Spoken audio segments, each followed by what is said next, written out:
All right, y'all. I have a lot of tea, but we're going to do a spin the block first. Now, I'm going to talk about the spin the block so when you guys watch this, you have some context to it. I don't know if you guys know, but at one point, Ryan did lose his job. The reason I am not sure, I've heard rumors, but I'm not sure. I don't know if you guys remember that interview that she did with Melissa Moore. I'm going to actually see if I can find it and put it in this video. But the video basically it was showing Gypsy trying to control the narrative of the conversation when Melissa Moore was asking questions, and Ryan did say like, well, she really didn't graduate or whatever about her education, and she just got really upset. But you could see it was like such a awkward moment even for Melissa Moore. Furthermore, at this time, we had been advocating for Nicholas to get a fair trial. A lot more things came out as time went on, and then, we've seen things for what it is. At the time, I thought maybe Gypsy did want to see Nick get justice to an extent, but then not at her expense. But now I really know for sure that she never cared. She doesn't care what happens to Nicholas. She knows she used a man that has autism, a low IQ, and was collecting a permanent disability check, and she doesn't care that she used him. As long as she's good, it doesn't matter about anyone else. I'm aware of this now, right? And I want to preface this because watching this video, it allowed me to realize where I was at, and I was trying to give her the benefit of the doubt to some extent last year. It's so crazy to think that I've been seeking justice for Nick for over a year, and I feel like I've made headway, but not enough. So, the mission is not complete until it's complete. However, we know that Gypsy has done everything to sabotage Nicholas GODEJOHN getting some sort of justice and her mom. And she's continued to villainize everybody. So I just want to preface that before you guys watch this so that this all makes sense to you guys. Y'all said the mom, and let's be clear, her stepmom, because we all know why she's Gypsy Rose. But furthermore, the real thing is she's the one who set up Lifetime series. She's the one who set up the book. They're making money off of this. Do you really believe that she's going to let the cat out the bag? If they're not, no, they're going to string this along so that they can do this for the reality TV show. Y'all need to really do better. Y'all are like, oh, Ryan said that they're still together. Oh, the mom came on here and said, listen, where there's smoke, there's fire. Trust me. That's one thing I've learned. Where there's smoke, there is fire.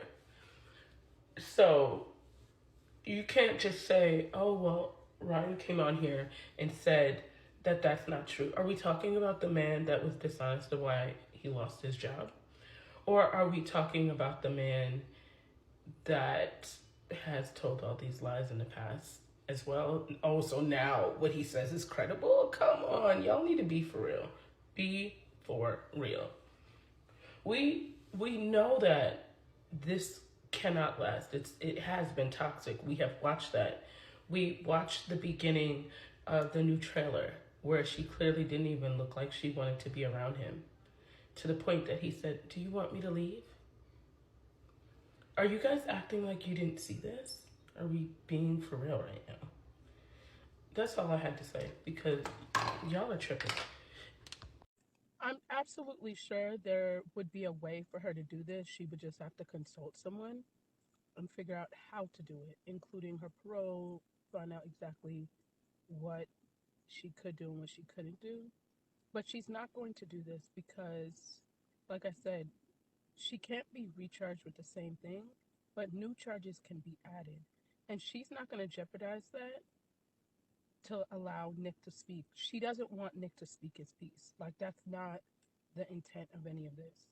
And the reason why she picked this friend is because her story sounds similar. And she knows that there's a lot of people out there that were essentially suckers for her story. And she's hoping that you all are the same for this friend. Also, if you notice with the friend, and I'll show the picture right here, she used a dog. And then she also had the Save the Dogs music on, right? That's all because it's tied into anything you're watching is tied into emotion, right? Education, emotion, or passion.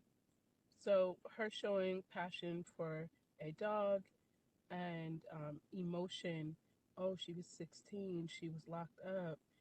She knows that that's manipulating the public. So it's all very strategic. And, the reality is she got away with it. And why wouldn't her friend get away with it? That's the truth. That's the reality of this situation, which is why when everyone keeps saying an abused child, like, I want everyone to keep in mind she was 24 years old at the time that this happened.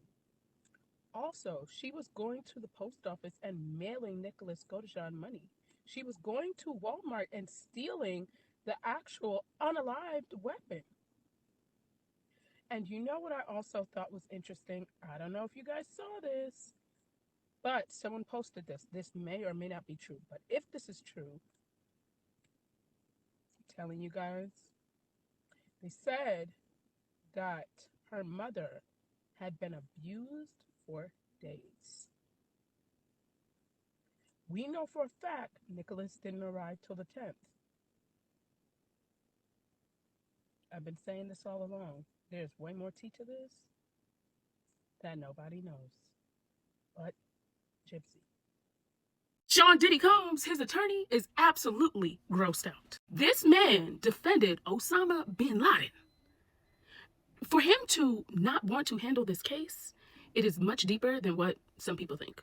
It is not easy to get a judge to grant that. So for a judge to say, yes, you can come off this case, I'm telling you, it has something to do with ethics.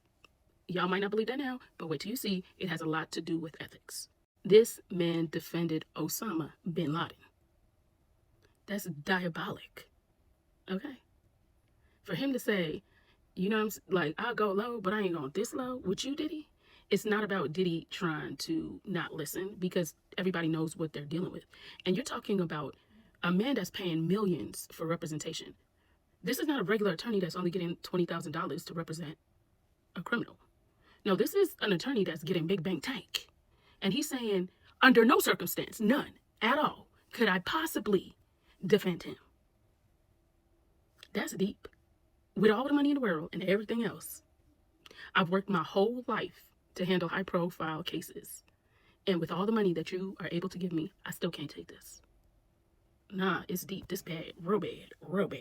Diddy's lawyer quit because he said that Diddy is not ready for his criminal trial. And baby, this is not good. Diddy's trial is in 3 months, and he stepped down saying that he doesn't agree with how Mark Agnifilo, Diddy's head of counsel, is moving forward with his case. A direct source to Anthony Rico told TMZ that his exit from Diddy's camp was over a power struggle going on between him and Mark Agnifilo, which is the lead attorney for Diddy, and it's been going on for several months, but it finally came to a head. They were told the battle within Diddy's team centered around his trafficking allegations, and that there was a disagreement on how they needed to handle that part of the federal indictment when they go to trial. And the big disagreements causing him to step down are the count 2 of trafficking, and all of these have to do with victim 1, who we can believe is Cassie Ventura. And Cassie Ventura had just announced her 3rd pregnancy just days before this lawyer dropped out, which means most likely when Diddy's trial starts in 3 months, Cassie Ventura is still going to be pregnant when she takes that stand to testify against Diddy, which is very bad for Diddy's case because it's going to make people feel bad for her,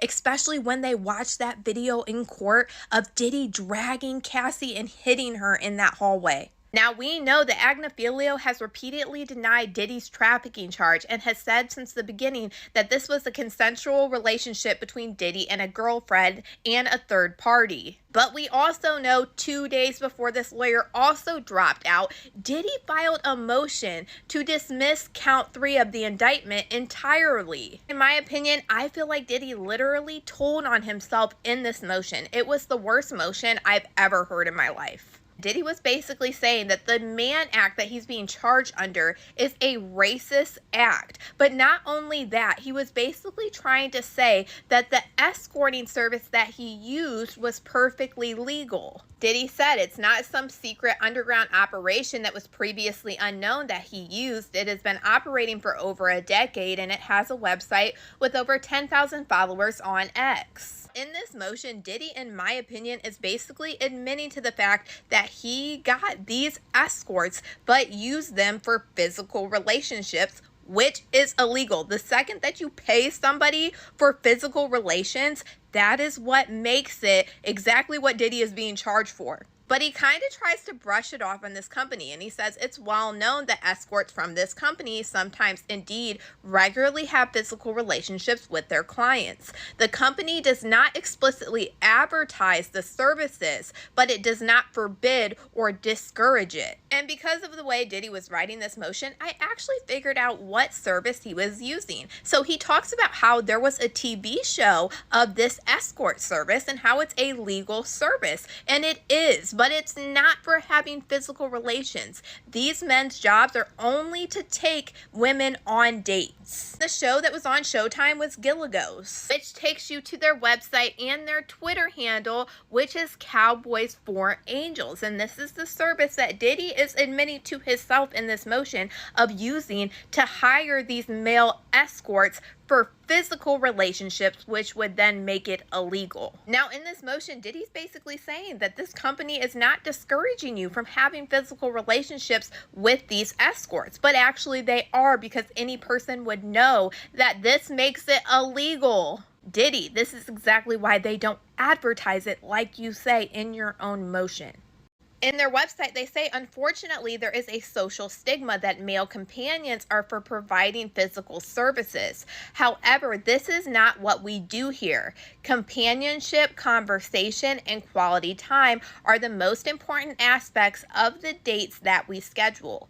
At Cowboys for Angels, we pride ourselves in providing our clients with undivided attention and engaging in intelligent and witty conversations. Now, it's been alleged multiple different times throughout the news that there are male escorts that are actually testifying against Diddy as witnesses. Some of them even say that they have video footage, and this is exactly when I started to think about one of these guys being Jonathan Odie. I'm sure you guys remember the video of Jonathan Odie way back in 2018 talking about all of this crazy stuff and how he had a physical relationship with Diddy and Cassie, and how he was basically their slave, and how he ended up getting a STD from sleeping with Diddy. He even said at one point in time he sued Diddy over this, and Diddy paid him a settlement of $5 million to basically keep it hush hush. And during this interview with police, Jonathan Odie also said that it might be possible for him to get video proof that he has of something. I've started doing more digging into Jonathan Odie. I was really curious if there was a connection between this Cowboys for Angels and Jonathan Odie. And it's really hard to find any information. His Instagram is now privated. His Facebook had nothing except one picture on it. But I was able to come across this picture of Jonathan Odie. And this picture is very similar to the Cowboys for Angels pictures of their escorts. So I think it could be very possible that Jonathan Odie might have worked for Cowboys for Angels. And just think, Diddy puts out this stupid motion 2 days before this lawyer quits, and they also know that they have multiple witnesses that are allegedly escorts that have testified against Diddy and even gave video footage of these freak-offs. To me, it makes a little bit more sense why this lawyer would probably want to quit about these charges. TMZ also says that their sources said that Anthony Rico grew frustrated when his efforts to speak directly to Diddy about legal strategies were stopped by the co-counsel, and that's why he felt he could no longer properly defend him anymore. They can't agree on a legal strategy, and he also wanted to talk to him by himself and probably tell him, Diddy, this is what you need to do because right now it's not looking so hot, but they were trying to stop him from doing that. TMZ was also told by this source that Anthony Rico strongly believed that their counsel would not be ready to go to trial by May 5th. He told them that they should ask the judge for more time, but the co-counsel strongly disagreed on this, which is another reason why Anthony Rico said, all right, I'm out. So to me, in my opinion, it seems like Anthony Rico dropped out on Diddy because he basically knows Diddy's screwed.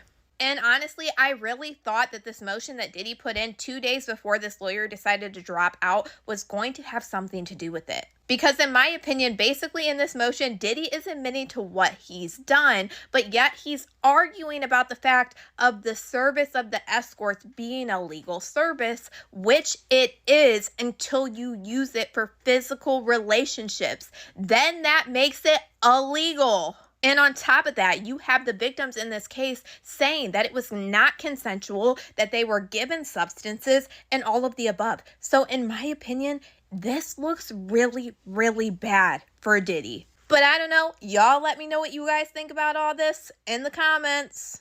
After seeing this Tupac documentary, I really think Suge Knight and Diddy did it or had something to do with it. Do y'all remember when Tupac's brother said that Tupac was trying to tell him something at the hospital, but he couldn't get the words out because he couldn't speak? I think Tupac knew that Diddy and Suge Knight had something to do with it. Suge Knight had every reason to want Tupac gone. So did Diddy. If Suge Knight wasn't going to make any money off Tupac, what would be the point of Tupac being around in his head? And let's keep it 100. If Tupac was alive today, Diddy would not even be who he is. Nobody would even care about Diddy. How many Diddy songs can you think of off the top of your head? That's an honest question. How many Tupac songs? Do you know the name of the song and the words off the top of your head? That's enough. And the fact that they did not want Tupac's bodyguard to have his pew-pew or his radio on him the day that he was unalived lets me know Suge Knight had a lot of hands in this. I'm just saying, don't get the messenger. I'm just saying something ain't right. And I think both of them had something to do with it. Period. But y'all gotta go watch this documentary because I feel like there's a lot of stuff in here that people need to know. Diddy's attorney quit, and that same attorney defended Osama bin Laden. Osama bin Laden's attorney quit on Diddy. You know how diabolical it has to be for that same attorney to quit on Diddy? Diddy just need to call it a quits right now. Tell him, look, I'll serve life in prison. Let's not even take this to court. Because this is not going to go well. None of this is going to go well. Diddy just needs to hang it up. Jaguar Wright won a Freedom Fighter Award, Diddy. Just sit down. Rest. Because you're going to have some rough days in prison. Because there is no getting out. None. This man defended Osama bin Laden, and he's quitting on Diddy.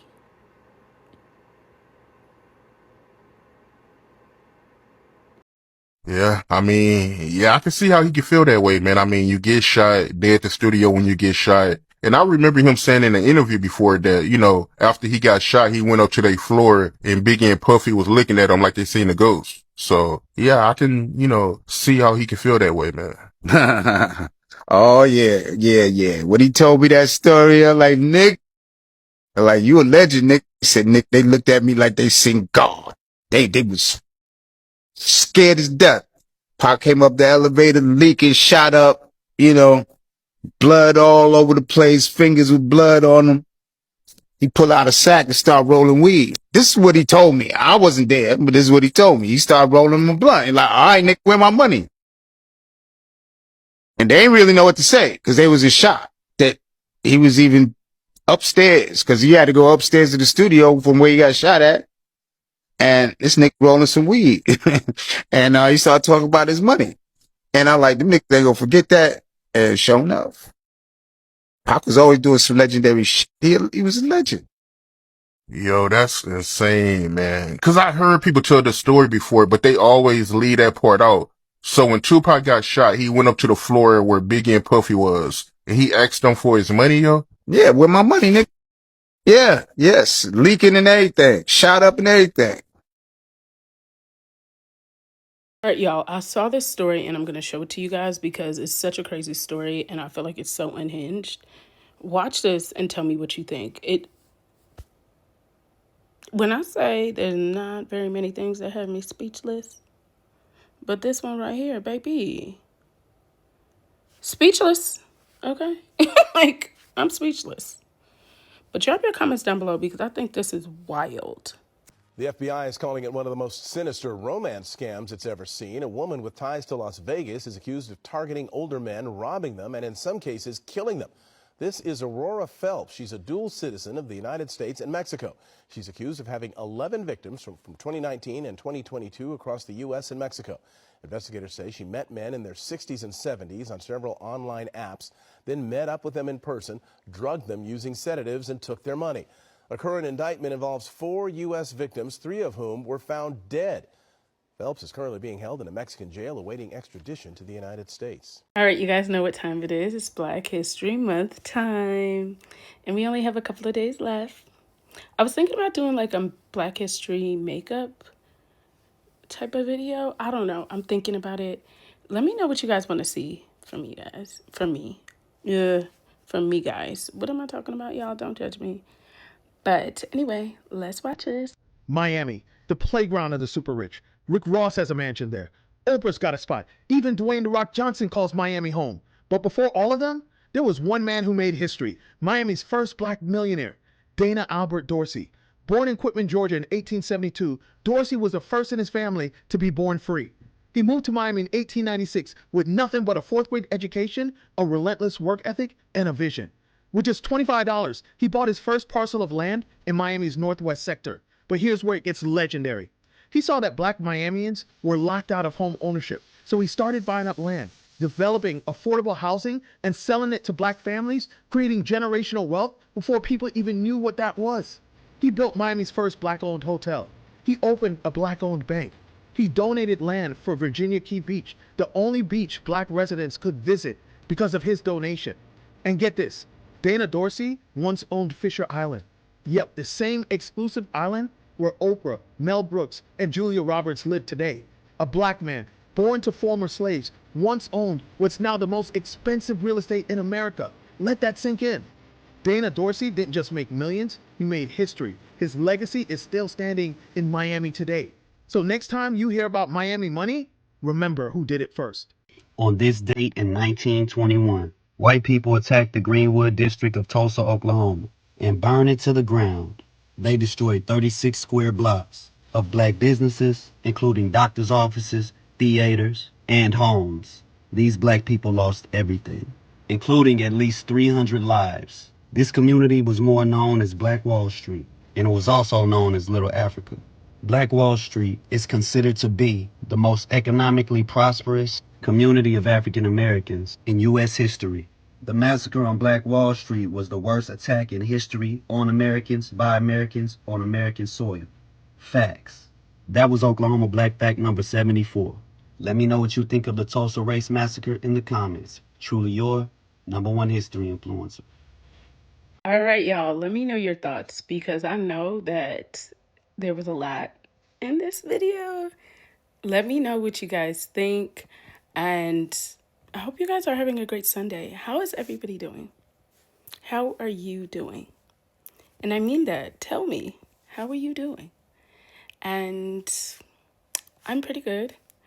My daughter had her cheer pictures yesterday. That was fun. Let me show you. I took a picture with her. This was us in the parking lot waiting to take our pictures. Y'all, I was rushing, so I didn't even take the rollers out of, like the pins out of my hair for my curls because I was getting her together all morning. But either way, I was happy to take a picture with my baby. So her professional pictures should be out soon, so I'll show you guys that when I get them. Bye-bye for now.